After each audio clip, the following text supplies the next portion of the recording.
নমস্কার, 7 EPIC news নেটওয়ার্কে আপনাদের স্বাগত। আবারও শহর কলকাতায় মিলল মধু চক্রের হদিশ।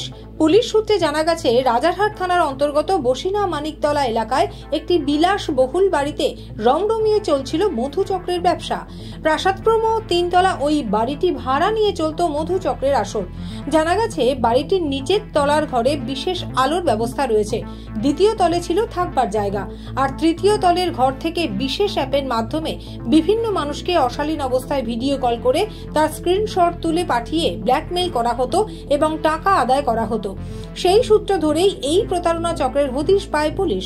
আর তারপরেই বিধাননগর পুলিশ কমিশনারেটের উচ্চ পদস্থ আধিকারিকের নেতৃত্বে বিশাল পুলিশ বাহিনী এদিন হানা দেয় ওই বাড়িতে। প্রথমেই বাড়িটিকে ঘিরে ফেলে পুলিশ। এরপর বাড়িতে ঢুকে তল্লাশি চালিয়ে ওই বাড়ি থেকে উদ্ধার হয়েছে প্রচুর hard disk, SIM card, ATM card, একাধিক মোবাইল ফোন, ক্যামেরা সহ ইলেকট্রনিক্স ডিভাইস।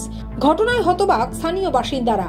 আর এই মধু চক্রের সাথে যুক্ত থাকার অভিযোগে মহিলা সহ কয়েকজনকে গ্রেপ্তার করেছে রাজারহাট থানার পুলিশ। ধৃতদের জিজ্ঞাসাবাদ করে এই চক্রের জাল কত দূর বিস্তৃত, তাদের সাথে আরও কারা জড়িত রয়েছে, যাবতীয় তথ্য জানতে তদন্তে নেমেছে রাজারহাট থানার পুলিশ।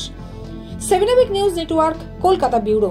আরো বিভিন্ন খবরের আপডেট জানতে হলে অবশ্যই সাবস্ক্রাইব করুন 7 এবিক নিউজ নেটওয়ার্ক চ্যানেলটি, কারণ আপনাদের একটা সাবস্ক্রিপশন আমাদের কাছে অত্যন্ত মূল্যবান। জয় হিন্দ।